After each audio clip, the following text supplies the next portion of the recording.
poslednom týždni sa udiali zaujímavé udalosti, ktoré spájajú vojnu Ruska proti Ukrajine a vojnu s Iránom do jedného konfliktu. Stále ešte nie sme vo skutočnej svetovej vojne, pretože neexistuje žiadny aktér, ktorý by bojoval na dvoch frontoch súčasne, ako to bolo v prípade Spojených štátov počas druhej svetovej vojny. Ale ešte viac to prepája výsledky bojísk a bude to mať dlhodobé dôsledky na to, ako budú rozdelené bojové línie. Áno, vytvárame nové spojenie medzi Ukrajinou a Saudskou Arábiou a zároveň posilňujeme vzťahy Ruska s Iránom.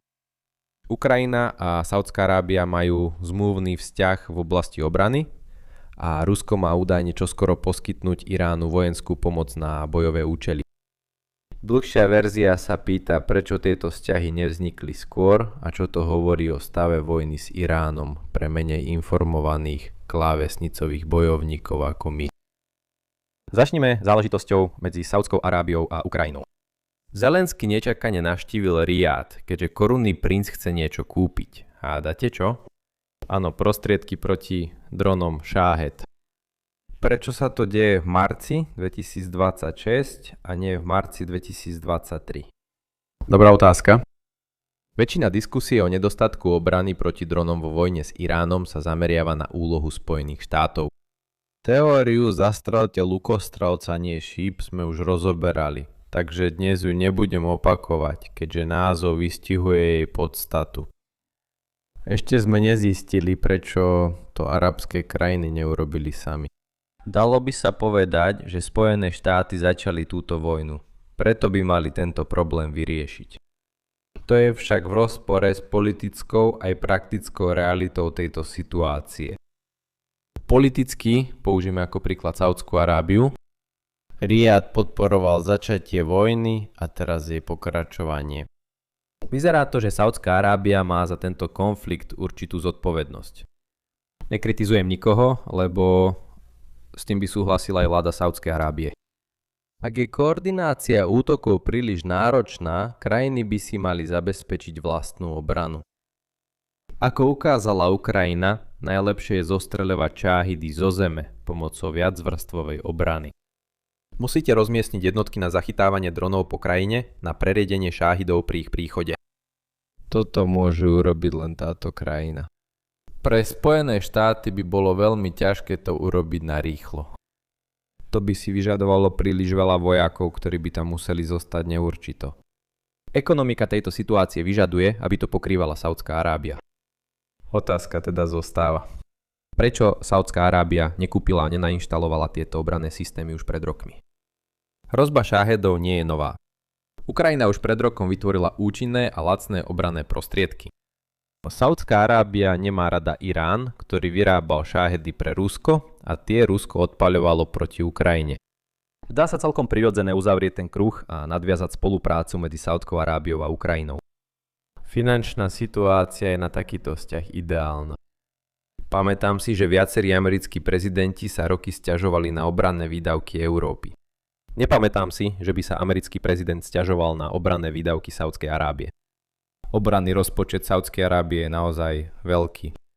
Vo svetových obranných výdavkoch je 7. a ročne dáva na armádu 7,4% HDP. To je takmer o 50% viac, ako vyžaduje Háksky záväzok od krajín NATO.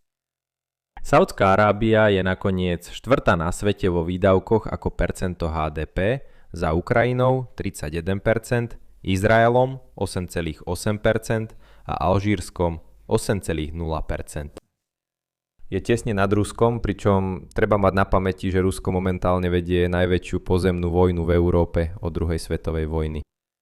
Nechajte to na chvíľu pôsobiť. A tiež si všimnite, že Rusko môže klamať o svojich výdavkoch. Ukrajina nutne potrebuje investície. Zdá sa prirodzené, že Riad poskytne Ukrajine úverový rámec, aby Ukrajina otestovala zachytávače a potom ich vyrábala pre Saudskú Arábiu. Aj keby boli ukrajinské továrne zanepráznené výrobou zachytávačov pre domácu spotrebu, hoci si Ukrajina nemyslí, že je to tak, nič nebráni licenčnej dohode na zriadenie továrni v Saudskej Arábii. Dohoda však nebola uzavretá do marca 2026.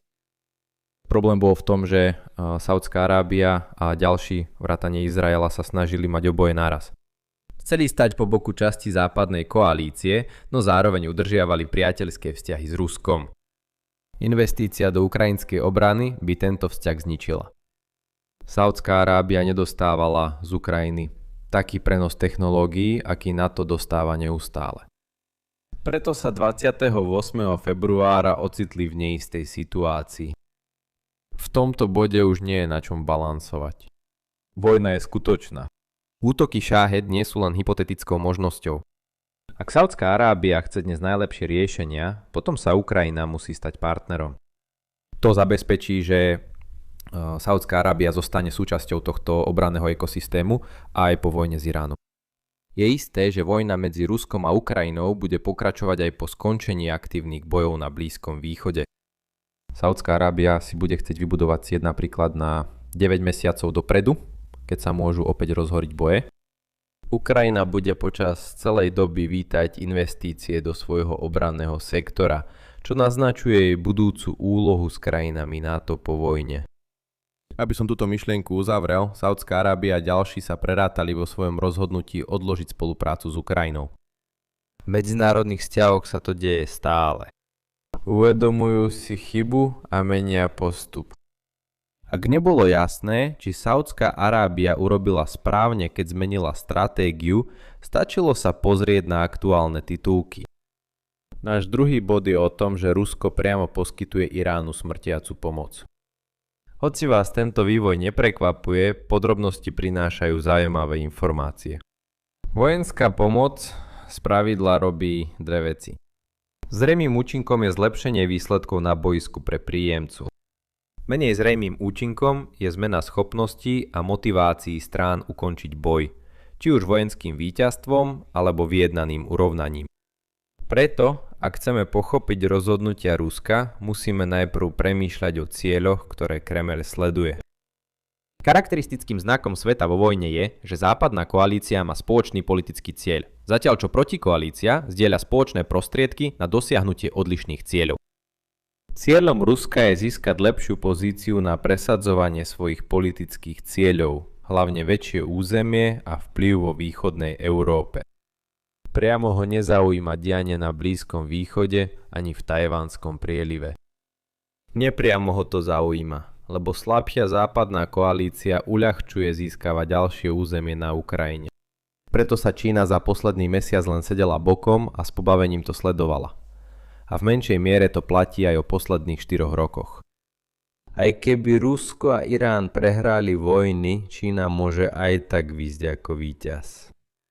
Západná koalícia buď prežije, alebo padne spolu. Konkrétnejší dôsledok tu je, že Kremeľ chce, aby vojna v Iráne pokračovala. Prečo?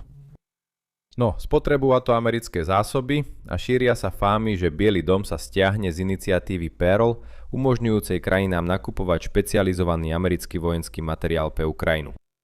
Spôsobuje politické rozdelenie, narúša dôveru v americké inštitúcie a oslabuje schopnosť vlády použiť vojenskú silu v zahraničí.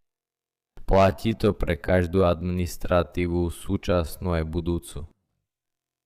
Politické rozdelenia sa prejavujú aj medzinárodne, kde Rusko sleduje spory medzi Európou a Spojenými štátmi. To zvyšuje ceny ropy a poskytuje Kremľu ekonomickú záchranu v najvhodnejšom čase. Na začiatku vojny v Iráne pred 4 týždňami Rusko neposkytlo pomoc, ktorá by bola veľmi nákladná. Moskva začala zdieľať spravodajské informácie a pomáhať Iránu pri určovaní cieľov. Bez pochyby to bolo z pohľadu Iránu zásadné. Skutočné náklady na spravodajské siete sú v budovaní systémov. Po vybudovaní sú dodatočné náklady na zdieľanie informácií takmer nulové. Je to ten istý dôvod, prečo USA stále poskytujú Ukrajine spravodajskú podporu aj napriek Trumpovým výhradám. Preto, pokiaľ mal Kremeľ čo je len mierny úžitok z toho, že sa Iránu vo vojne darilo, Irán by túto pomoc dostával. Posuňme sa do dneška a teraz začíname vidieť, že Rusko robí určité významné kompromisy. Správy naznačujú, že Kremeľ plánuje poslať lieky, nič vážne, potraviny, čokoľvek a drony. Ok. Áno, čoskoro ruské zbrane zabijú amerických vojakov a pravdepodobne aj mnohých z arabskej koalície. Opäť, Saudská Arábia je so svojím rozhodnutím podporiť Ukrajinu v tejto veci celkom spokojná. Nemôžeme vylúčiť možnosť, že Irán stále vyrába niektoré komponenty dronov Shahed, ktoré nakoniec vychádzajú z ruských tovární. A Teherán to využíva na získanie určitej podpory od Ruska. Túto možnosť som už skúmal, preto predpokladajme opak a uvidíme, kam to povedie. Musíme tiež predpokladať, že dodávky dronov sú značné.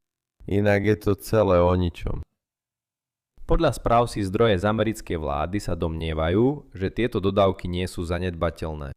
Z toho budeme vychádzať po zvyšok videa.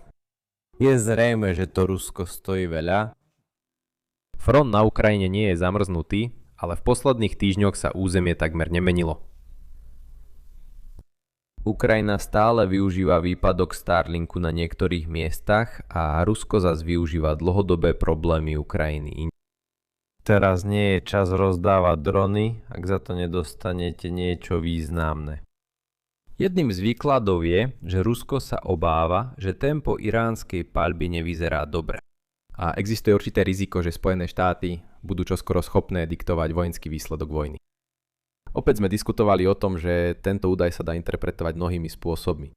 Je do určitej miery uveriteľné myslieť si, že to nie je pre Irán úplne zlá situácia. Ale ak by Moskva mala rovnaké hodnotenie, nie je jasné, prečo by Rusko radšej nepoužilo darované drony proti Ukrajine.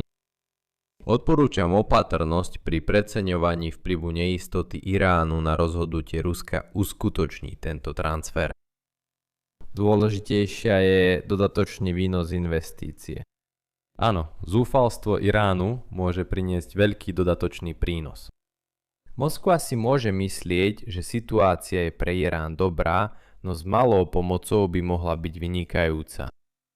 Stále však pretrváva problém, že Rusko má za prioritu pokračovanie vojny. Takže najjednoduchšie vysvetlenie je, že Irán potrebuje určitú pomoc, inak ktokoľvek, kto vedie vládu, bude hľadať cestu von. Napätie vo vzťahu môžete vidieť aj podľa toho, čo v balíku dodávky nie je. Protivzdušná obrana. Pre Irán by to mala byť najvyššia priorita. Moskva nemá záujem darovať takéto vybavenie. Príbeh zahrania potreby Ruska. V poslednom videu sme sa zamerali na masívne ukrajinské útoky na dva ropné terminály pri Baltskom mori. Rusko neudrží vojnu, ak tieto a ďalšie zariadenia zostanú trvalo mimo prevádzky. Každý S-400 poslaný do Iránu nechráni ruskú vlast. Ďalšou časťou príbehu je, že tieto zbrane môžu priniesť len malý návrat investícií. Pamätáte si, ako Západ spočiatku váhal pomôcť Ukrajine s ťažkou technikou? Zo strachu, že by Rusko aj tak trhlo do Kieva. Podobný príbeh platí aj tu, keďže Rusko nechce, aby sa iránska protivzdušná obrana stala len terčom pre Američanov, ako v prvý deň vojny s Iránom. Pomoc určuje marginálna miera návratnosti. Nakoniec je tu problém. Z 400 sú účinné len po praktickom výcviku. To by znamenalo vyslať ruských vojakov do Iránu, aby priamo na boisku učili Iráncov v boji. Mohlo by to viesť k situáciám, kde by ruskí vojaci zabíjali amerických pilotov. Americkí piloti by mohli zabíjať ruských vojakov pri útokoch na protivzdušnú obranu. Prvý prípad zvyšuje riziko eskalácie a porušuje princíp neutrality vo vojne. Pamätajte, snažíme sa vyhnúť dojmu skutočnej svetovej vojny. Druhý prípad je zlým využitím života ruského vojaka. A nechcem tým naznačiť, že Kreml považuje tieto životy za hodnotné, lenže Kreml by radšej tieto zdroje využil na priority Donbasu. Aké sú dnešné hlavné myšlienky? Saudská Arábia sa viac zapája do západnej koalície nákupom ukrajinských systémov. Pred 5 rokmi by mi táto veta mohla úplne zničiť dôveryhodnosť. Rusko pomáha Iránu so zbraňami. Z iránskeho pohľadu to nie je dobrý signál o vojenskej situácii. Nikto na západe by si nemal myslieť, že hra čoskoro skončí. Toto video sa čoskoro skončí. Deň číslo 29 v rade je teraz za nami. Prosím, dopraj mi 23 a 3/4 hodiny prestávky. Zatiaľ čo si pozrieš jedno z týchto alternatívnych videí. Ak sa ti dnešné video páčilo, prosím daj like, zdieľaj ho a prihlás sa na odber. Uvidíme sa na budúce. Maj sa pekne.